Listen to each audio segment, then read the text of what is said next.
السلام عليكم. ازيكم يا جماعة؟ الحمد لله حمدا كثيرا مباركا كما ينبغي لجلال وجهه وعظيم سلطانه. اللهم صل على محمد وعلى آل محمد كما صليت على إبراهيم وعلى آل إبراهيم في العالمين إنك حميد مجيد. أما بعد، فإن خير الحديث كتاب الله، وخير الهدي هدي محمد صلى الله عليه وسلم، وشر الأمور محدثاتها، وكل بدعة ضلالة. أما بعد، احنا كنا وصلنا الحمد لله للآية رقم 4 مالك يوم الدين. ويعني فضلت الناس ان احنا نقول الخلاصة الأول وبعد كده نقول التفسير. بصوا يا جماعة، مالك يوم الدين احنا هنا ما بنفسرش، احنا بنقول هنستخدمها ازاي. يوم الدين ده اللي هو يوم الحساب، يوم القيامة يعني. فرب العزة هو مالك يوم الدين. طب هو مالكه هو بس؟ لا، هو مالك كل الأيام. طب اشمعنى هنا احنا رب العزة قال مالك يوم الدين؟ بصوا يا جماعة، هو في شوية اختلافات.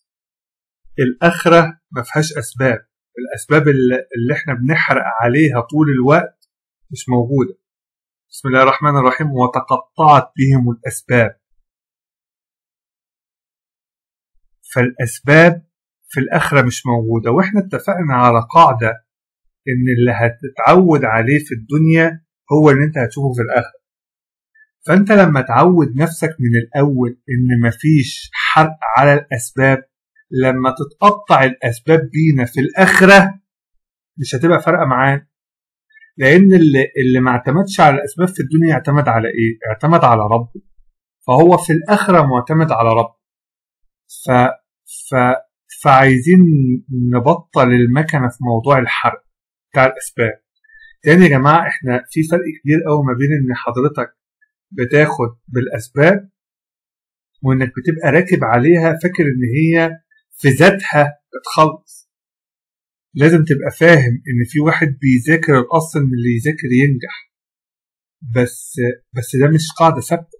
لأن في ناس بتذاكر وما بتنجحش النجاح اللي هو، في ناس بتذاكر بتسقط. فالأسباب ما هيش ليها ذاتية في نفسها. يعني مش معنى ان انت عملت كذا فهيحصل كذا، لا. فعشان كده علق قلبك من دلوقتي. عايزين ندرب نفسنا على المصطلح ده طول الوقت. عايزين نقطع في الأسباب اللي موجودة في الدنيا من ناحية تعليق القلب. أول لما أقول يا شوف قلبي يفتكر فلان الفلاني اللي على أول الشارع اللي هو بيشتغل في الحتة الفلانية اللي ممكن يوديني كذا. أكبر غلط في الوجود. لا، هو التوجه الأساسي لرب العزة في إن أنا أعمل الكلام دوت، أتمنى الكلام دوت، أدعو بالكلام دوت، وبعد كده أبقى أروح للي على أول الشارع وأنا عارف إن مفيش حد هيجيب لي لا نفع ولا ضر غير رب العزة. طيب، دي نقطة. النقطة التانية إن الآخرة مفيش فيها أنساب. رب العزة بيقول بسم الله الرحمن الرحيم فلا أنساب بينهم. مفيش نسب. العيلة والعزوة اللي انت كنت فرحان بيها ما بقتش موجودة في الآخرة. فتاني درب نفسك على ان انت ما تبقاش معتمد على النسب بتاع حضرتك، عشان لما تروح في الآخرة وتبقى واقف زي ما اتولدت، لا لبس ولا اي حاجة زي ما هنقول دلوقتي، لا في سبب ولا في نسب لغاية دلوقتي، تبقى فاهم ان تبقى انت متعود عليه من الاول. مش لسه هتكتشف الكلام دوت في الاخره. رب العزه قايل لك الكلام ده من المستقبل. هو مش بيقوله لك عشان غير انك تدرب نفسك عليه. طيب، فلا انساب ومفيش لا فلوس ولا ولاد. اللي فرحان بالكام قرش اللي موجودين في البنك والفوائد الهايله، يبقى نتكلم على الكلام دوت بعدين بالتفصيل. اللي هتودينا ورا الشمس، فوائد اللي هتودينا ورا الشمس. الأولاد. بسم الله الرحمن الرحيم لا ينفع مال ولا بنون. فاللي ما كانش معتمد على الكلام ده في الدنيا مش هيفرق معاه في الآخرة. لأن يا جماعة اللي ما اعتمدش على سببه ولا نسبه ولا فلوسه ولا أي حاجة، يبقى هو كان معتمد على إيه؟ ما هو برضه مش ماشي في الهوا كده، كان بيعبد واحد بس، كان معتمد على متوكل على واحد بس مع الأخذ بالأسباب. كان بيحقق إياك نعبد، أنت بس، هو بس، وإياك نستعين. يا رب دلني بقى على الأسباب، أنا هعبد أهو، ويا رب بقى دلني على الأسباب، نشوف هنعمل إيه ونسوي إيه والكلام ده كده، مش أطلع على اللي في أول الشارع الأول وبعد كده نبقى نشوف مش عارف إيه. فعشان كده هو مالك يوم الدين، مالك يوم الدين. طيب يا جماعة، مالك يوم الدين دي أول نقطة. مالك يوم الدين جاية بعد الرحمن الرحيم، فمش حاسس إن هي ناحية. هو مبدئيا رب العزة لما جه رد على العبد قال مجدني عبدي. يعني إيه؟ يعني مجدني عبدي، يعني رب العزة ما جابش فيها لا ترغيب ولا ترهيب. فحصر مالك يوم الدين ناحية الترهيب ده كلام يعني ايه، خلينا نقول حاسس انه ناقص. مالك يوم الدين تمشي ترغيب وتمشي ترهيب على حسب الموقف، بس هي اقرب في الموقف ده للترغيب لانها جاية بعد الرحمن الرحيم. فاللي هو كأن مالك يوم الدين، فاطمن على حقوق، اطمن على اعمالك، اطمن على تعبك. او الرحمن الرحيم خلاص انا زهقت من الدنيا. يعني انا زي ما هنشوف بعد شويه قومة القيامه في حد ذاتها هي راحه للمؤمن. ما هو يا جماعه برضو ما انت بتصحى قبل الفجر، تدعي، تقول كلمتين، وبعد كده تقوم تنزل تصلي الفجر. تعب يا جماعه. وبعد كده المفروض انك يعني ربنا يسهل وتقعد لغايه الشروق. طب وده انت عندك شغل الساعة 9، يا دوب تروح تلبس عشان تعمل مش عارف ايه، وتقعد تضرب لغاية، وبعد كده اهو ده في الظهر، ده في ما انتش قاعد، ما انتش مستريح. كل شيء ده في موسم مش عارف ايه، ده في رمضان، ده في الحج، ده في طاعات مش عارف، ده في اتنين، في كمية شغل وعبادة متعبة. بتيجي عند لحظة معينة خلاص. فالرحمن الرحيم مالك يوم الدين، فالحمد لله ان هو رحمن رحيم، بان هو مالك ليوم الدين، فما بقاش فيه وصايا. مالك يوم الدين بعد الرحمن الرحيم جايبه على الطمن اكتر منها انذار. طب والانذار لمين؟ يعني هي لو احنا بنتكلم في ناحيه الانذار، انذار لمين؟ انذار بقى الواحد اللي بيعمله غلط. طبعا احنا كل الكلام يا جماعه بنصبه على نفسنا. يعني ما تبقاش فرحان قوي ان انت تاخد الكلام وترميه على اللي قدامك، طبقه عليك انت الاول. طيب فانت ما تخافش، تطمن، الحقوق محفوظه، لو في حد اخذ منك حاجه ان شاء الله هترجع لك، فذلك يوم الفصل والقضاء. معنى كده انه الحمد لله انه مالك. يعني احنا بنقول الحمد لله رب العالمين، احنا دلوقتي بقى هنحط السلسله على بعض، يعني الايات المعجزات جنب بعض. الحمد لله قلنا لأنه رب العالمين، الحمد لله رب العالمين لأنه رحمن رحيم، كمان لأنه مالك يوم الدين. فهو الحمد لله، أول بقى حاجة الحمد لله إنه مالك. فهو بدام هو اللي مالك، فما أنا عارف إن هو بيحكم بالعدل والقسط، فما فيش وجع القلب والمحسوبية والوسايط والقرف اللي بنشوفه هنا في الدنيا. فخلاص بقى عرفنا إن هو إيه، يوم ما يتقسي عليا في الحكم أتحكم باللي بيحصل، أتحاكم. سوء الحساب تفسيرها إن هو باللي أنت عملته، يعني ما بيعديش، يعني ما بيغفرش، يعني ما بيرحمهاش، ما رحمهاش، ما شالهاش. ده اقصى حاجه اللي هي ايه؟ اللي هو اللي انا عملته اخده اتحاسب عليه. ده اقصى حاجه. رب العالمين، احنا قلنا الحمد لله مالك يوم الدين. طب رب العالمين اصله مالك. طب بصوا يا جماعه، مين قالها قبل كده ان هو مالك يوم الدين؟ يعني مين قال الكلمه دي اصلا قبل كده؟ يعني في حد في عتاوله الكفار قال الكلمه دي؟ محدش قالها. في كلمات يا جماعه لما بنسمعها بيزيد يقين، لانه مستحيل يا جماعه، مستحيل حد يعرف غير اللي خلق السماوات والارض يعمل حاجه زي كده، ان يجيب العالمين من اول لما ابتدت الخليقه لغايه لما ربنا يرث الارض وما عليها، ويحاسبهم. ايه ده؟ في ايه الكلام ده؟ فمين اصلا اللي قال الكلام ده؟ محدش قاله قبل كده. ف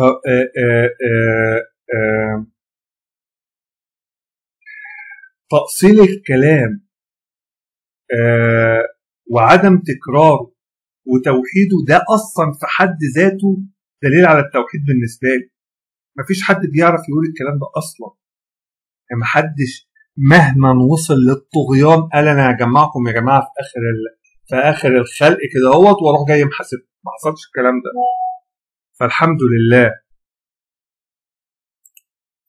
فالحمد لله ان هو ايه؟ ان هو رب العالمين هو اللي مالك يوم الدين. طيب الرحمن الرحيم بقى، لما ناخدها على الرحمن الرحيم فرحمنا بالقيامة. خلاص، ما احنا المؤمن الدنيا بتاعته تعب، كلها تعب، فعايزين نريح بقى. فربنا يثبتنا بحيث ان احنا نوصل يبقى دار الراحة بإذن الله. طيب ده كان الملخص. نخش بقى على أقوال العلماء ونفصل شوية. مالك يوم الدين هو بس الخلي من كل منازع. طيب لماذا خص الملك لله بيوم الدين؟ احنا كنا قلنا الكلام بتاعنا ان هو عشان في شوية معطيات ومخاليق كان ربنا سايبها لنا في الدنيا ما بقتش موجودة. طيب العلماء قالوا فيها ايه كلام تاني اقوى واحسن، انه انما خص يوم الدين بالذكر مع كونه مالك للايام كلها، لان الاملاك يومئذ زائله فلا ملك ولا امر الا له.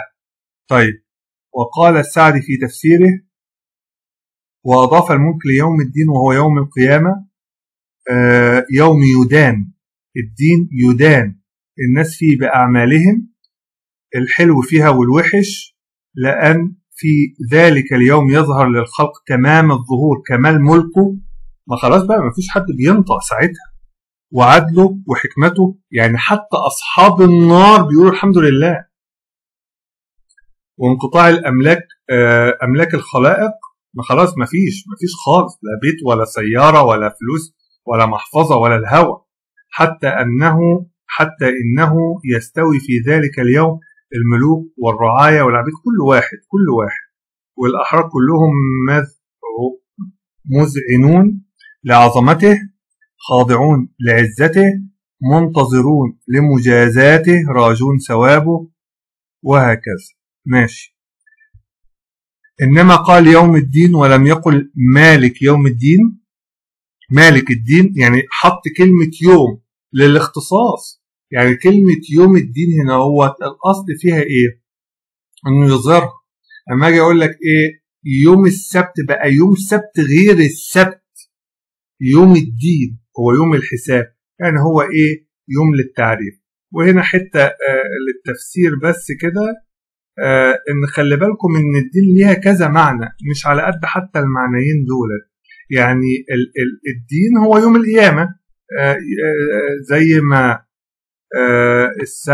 الإمام السعدي رحمه الله قال: يدان فيه الناس، اللي هو يوم الحساب، يوم الجزاء. ومش بس كده، إن الدين عند الله الإسلام. إن الدين عند الله الإسلام، ده اللي هو الشريعة، اللي هو الدين بتاعنا اللي احنا بندينه. وبرضو الأعمال.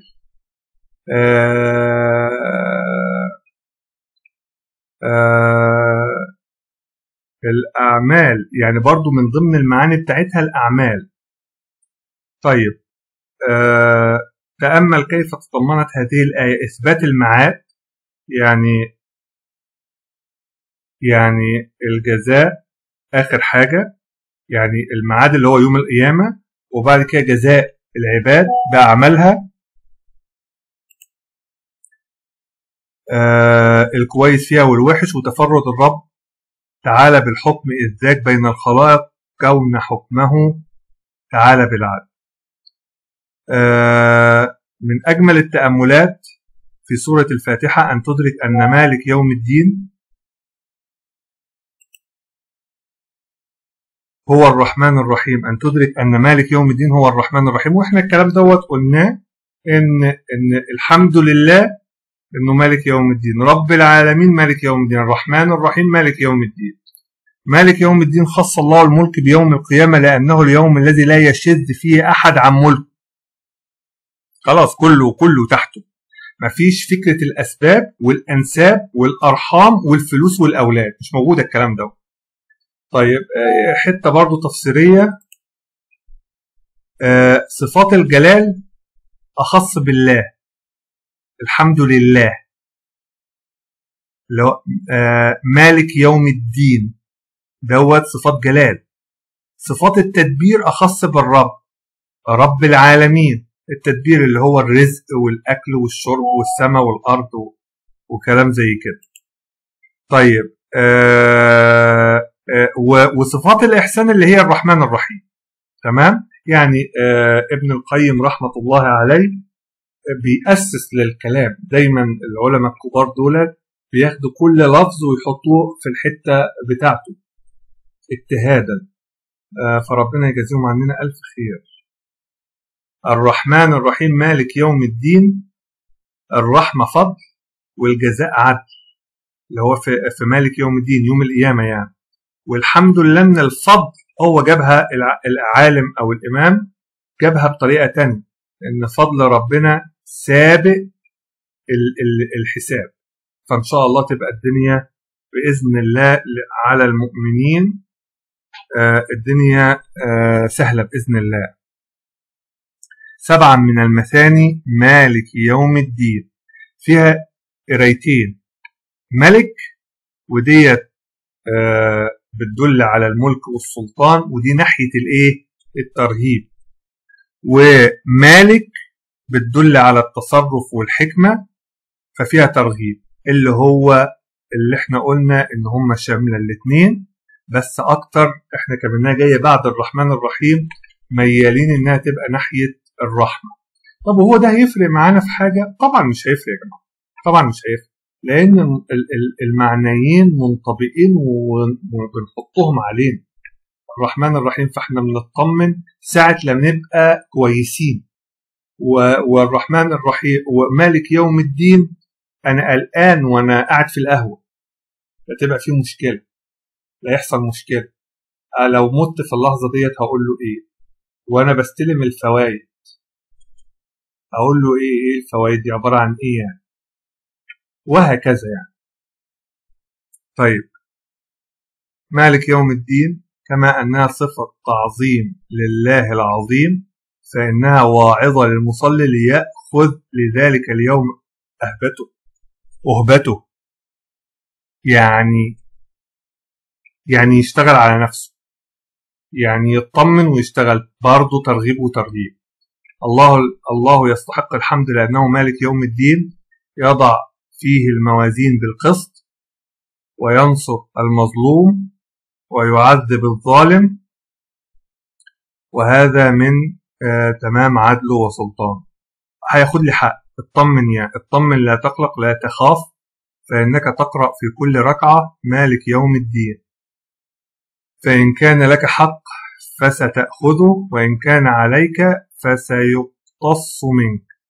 يعني يا جماعة بنقعد نعيد ونزيد في المعلومة من كذا اتجاه يمكن نفهم فيمكن نشتغل بيه، آملين يعني احنا بكل الكلام دوت عايزين نوصل لحاجة واحدة بس، ان احنا نستفيد من الكلام، ما يبقاش جري وحضرتك بتقرا الفاتحة زي ما الواحد بيعمل. ما تجريش في الفاتحة، حس بيها شوية، اطلب وانت بتتكلم، اطلب واتمنى.